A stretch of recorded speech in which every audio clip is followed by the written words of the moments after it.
அஸ்ஸலாமு அலைக்கும். Hi friends, இன்றைக்கி வந்து மீன் குழம்பு எப்படி செய்கிறதுன்னு பார்க்கலாமா? என்னோட மாமியார் ஸ்டைலில் நான் வந்து இன்றைக்கி வெண்டைக்காவும் கவலை மீன் சேர்த்து செய்ய போகிறேன். ஃபஸ்ட்டு வந்து அதுக்கு ஒரு மிக்ஸி ஜார் எடுத்துக்கோங்க. அதில் வந்து 6 வெங்காயம், ஒரு பெரிய சைஸ் தக்காளி, ஒரு கொத்து கருவேப்பிலை, கொஞ்சோண்டு கொத்தமல்லி இலை சேர்த்துக்கோங்க. நல்லா கொரப்பாக அரைச்சிக்கோங்க.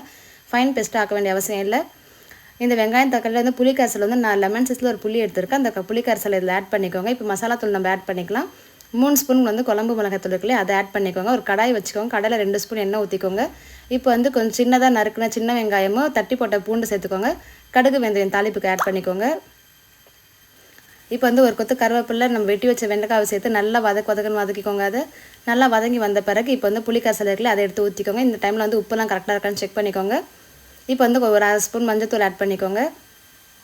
நல்லா குழம்பு வந்து 15 மினிட்ஸ்க்கு நல்லா கொதிக்க விடுங்க. அந்த மசாலா ஸ்மெல்லாம் போன பிறகு இப்போ மீன் ஆட் பண்ணிக்கலாம். மீன் ஆட் பண்ணி ஒரு 5 மினிட்ஸ்க்கு வந்து மூடி வச்சிருங்க. மீன் அதிலே வெந்துடும். மூடி வச்சிருங்க. அவ்வளோதான், நம்ம குழம்பு ரெடி ஆயிடுச்சு.